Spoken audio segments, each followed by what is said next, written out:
With James Gunn having announced that he's writing a script for a new Superman movie, which will be set in Superman's early life, and that Henry Cavill will not be cast in the role, there's a bit to unpack. So let's go through the good, the bad, and the ugly of this situation.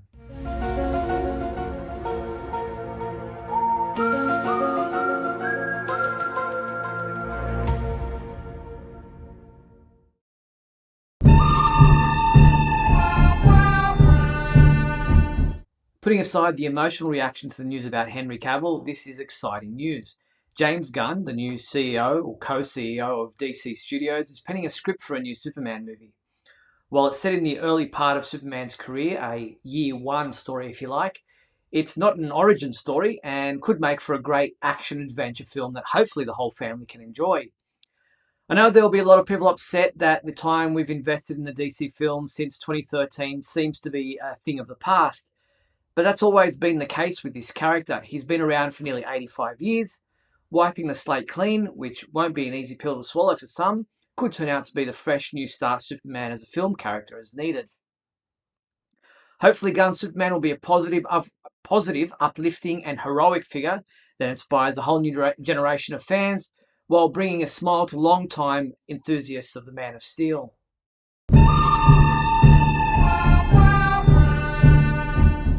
I feel really bad for Henry Cavill. Whatever you thought of Man of Steel, Batman v Superman, Dawn of Justice, or either of the Justice League films, I think we can all agree that Henry as a person has always been a great bearer of the torch.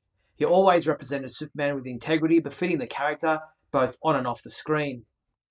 You could tell he was eager to return to portray Superman, a brighter Superman that is. It was only back in late October that he told MTV's Josh Horowitz, "It's amazing to be here now. Talking about it again. There is such a bright future ahead for the character, and I'm so excited to tell a story with an enormously joyful Superman." Sadly, that won't happen now. Not with Henry in the role anyway.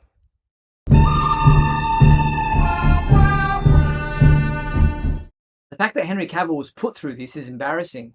I think a lot of the blame has to land firmly in the lap of Dwayne Johnson. From the outside looking in, it appears as though Dwayne and his $7 Productions partners misrepresented to Henry how much power they really had.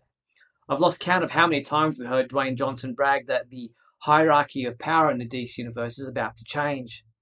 Then there was the video he posted in which he boasted about how hard he had to work behind the scenes to bring Henry Cavill back because Warner Brothers inexplicably and inexcusably weren't going to bring him back.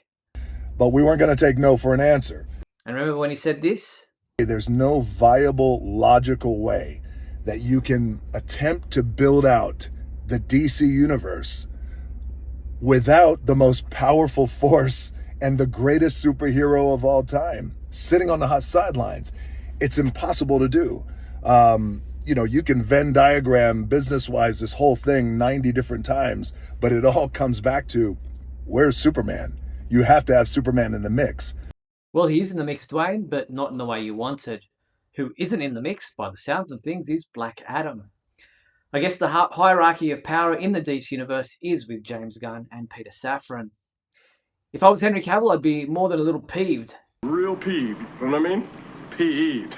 At how all this was handled, he would have been better off not making the cameo appearance in Black Adam.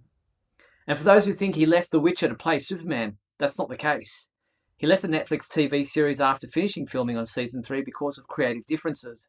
He wasn't happy with where the show's creators were taking his character and how far they were diverging from the source material. It's not like Henry doesn't have work lined up though. He's already reuniting with director Guy Ritchie for the movie The Ministry of Ungentlemanly Warfare, which begins filming in Turkey in early 2023. Then there's the ever-present possibility that he could be chosen as the next James Bond. So there you have it. There's the good, the bad, and the ugly of the situation as I see it. Positive news for Superman fans who aren't attached to Henry Cavill as Superman, but for Henry Cavill fans, it's a bitter pill to swallow. Either way, Superman has always been bigger than any one person. I'm Steve Eunice from SupermanHomepage.com.